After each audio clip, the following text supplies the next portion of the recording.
Eh bien, salut tout le monde, c'est Louane et aujourd'hui on se retrouve pour une nouvelle vidéo avec Rayman. Donc, je vais débloquer une nouvelle mission. Donc, on va la faire maintenant. Alors, il faut qu'on parle Louane. Du coup, je passe au niveau 23 aussi. Donc, c'est prêt, du coup. Tu es bientôt prête à apprendre quelque chose d'important sur ta formation, mais d'abord, je dois te dire quelque chose. Quand j'ai quitté Valedal pour devenir protectrice de la vie dans le Nord, je l'ai fait pour une bonne raison. C'était à cause de quelque chose que j'avais vu. Qu'est-ce que tu avais vu? Pendant longtemps, j'ai cru que la magie n'avait qu'une seule facette, celle qui veut aider les gens, les rassembler. De la magie qui souhaite le bien de ce monde. Puis, je l'ai vue, une silhouette, chevauchant sur les chemins de la forêt. Je suis tombée sur une silhouette encapuchonnée. Attends une minute, je n'ai jamais entendu cette histoire. Si tu n'avais rien dit, on l'entendrait toujours. Cette conversation est censée être entre Louane et moi. Plus on écrit, plus on rit. Je vais aller chercher des biscuits au fromage et on pourra se rassembler pour écouter l'histoire de Rayman. Nous sommes désolés de nous imposer, pas de casse-croûte Alex, quelque chose me dit que l'histoire ne s'y prête pas. Très bien, je veux continuer si vous ne dites plus rien. Où en étais-je? La silhouette encapuchonnée se tenait au milieu du chemin. Peut-être était-ce à cause de l'obscurité, mais j'ai eu l'impression qu'elle était apparue en un instant. Je n'ai pas eu le temps de réagir, et avant que j'ai pu faire quoi que ce soit, mon cheval de l'époque, un Islandais, effronté après fracture, s'est arrêté. Il ne s'est même pas cadré de peur. Il était juste là, figé. La silhouette a levé une main, comme pour le caresser. Et c'est là que je l'ai ressenti, une sensation comme si on me suçait le sang et la vie. J'ai écouté, et tous les bruits de la forêt avaient disparu. J'ai senti mon cheval s'affaiblir sous moi. J'ai réalisé que c'était mon instinct de chuchoter sauvage qui me faisait ressentir ça. Mon lien à la nature, aux chevaux. Quoi que cette personne encapuchonnée soit en train de faire, ça absorbait la vie de tout aux alentours. Il fallait que je m'en aille. C'est donc ce que j'ai fait. J'ai forcé Friture à faire demi-tour avec toute la force dont j'étais capable, et je l'ai poussé à nous emmener loin d'ici. Nous avons galopé jusqu'à la maison. Est-ce que c'était une cavalière des ténèbres? Peut-être, ou un chuchoteur sauvage ayant corrompu son nom pour en faire quelque chose de maléfique. Il y a de nombreuses forces dangereuses dont on ignore tout qui opère dans l'ombre de la lumière d'Éden. Peu importe ce que c'était, l'important c'est ce que j'ai ressenti. Mon lien avec les chevaux de Jean-Louis, la source de ma force, la chose la plus précieuse du monde, pour moi, avait disparu. J'en étais arrivé à prendre la lumière d'Éden pour acquis, et soudain, je me retrouvais dans les ténèbres.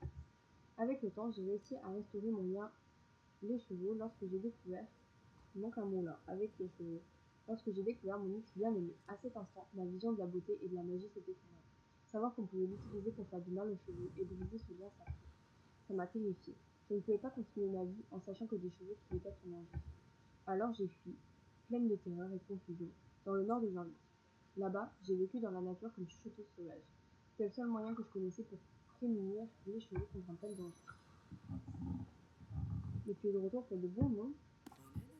Elisabeth avait besoin de moi. J'ai d'abord refusé, mais elle m'a fait réaliser que j'avais un rôle important à jouer en aidant les druides. Alors je suis revenue quelque temps, juste pour aider Elisabeth. Mais j'ai alors découvert à quel point les Soul Riders étaient devenus proches, et à quel point leur lien allait renforcer leur magie. J'ai décidé de rester ici parce que l'union fait réellement la force. Je ne sais pas vraiment ce que je pensais quand j'ai quitté Valedal, mais c'est la peur qui me guidait. Mais tu es Rhiannon, la chuchoteuse sauvage sans peur et sans reproche. Tu boites le fesses des ténèbres et tu es la personne la plus sérieuse que je connaisse.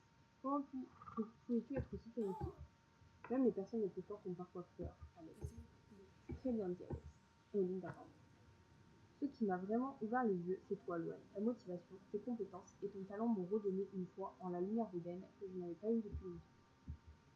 Je ne suis peut-être pas la plus puissante des druides, mais je sais que si je fais tout ce que je peux, notre force combinée permettra de protéger vos villages. Peu importe à quel point on est fort ou en harmonie avec la magie, la lumière d'Éden vient en nous quand on forme un lien puissant avec les chevaux. Tu as bien raison, et même s'il y a des forces obscures quelque part qui essayent de briser ce lien, cela vaut tout de même la peine d'essayer. Bon, on a assez raconté de vieux souvenirs pour aujourd'hui, et les gens qui retournent à ton show avec lui. Oh allez, tu n'es même pas arrivé à la partie intéressante. Alex a raison, tu n'as même pas parlé de la chose la plus importante. J'en ai assez raconté pour aujourd'hui, mais il me reste encore une chose à dire. Joanne, bientôt, nous irons faire une balade dans la nature où je te révélerai la dernière chose que tu dois savoir. Je dois d'abord tout préparer, je te préviendrai quand l'heure sera venue. Du coup, désolé, je parle un petit peu vite, mais c'est que j'ai pas trop le temps. Et je voulais vraiment faire la mission maintenant. Alors... Ah bah Nick, il s'est déroublé. C'est la famille. J'ai besoin d'un instant de solitude, je te ferai savoir quand on pourra discuter davantage de tout ça. Et voilà, donc c'est tout pour aujourd'hui. Bon, c'est déjà pas mal, c'est déjà plus que la petite discussion qu'on a eue avant. C'était un dialogue, ma foi, fort sympathique, hein. Voilà, c'est pas mal d'en apprendre des histoires comme ça, j'aime bien. Et voilà, c'était tout ce que j'avais à dire. Et sur ce, je vous souhaite une bonne soirée, une bonne fin de journée, une bonne journée tout court, selon quand est-ce que vous regardez la vidéo. Je vous dis à très bientôt et au revoir.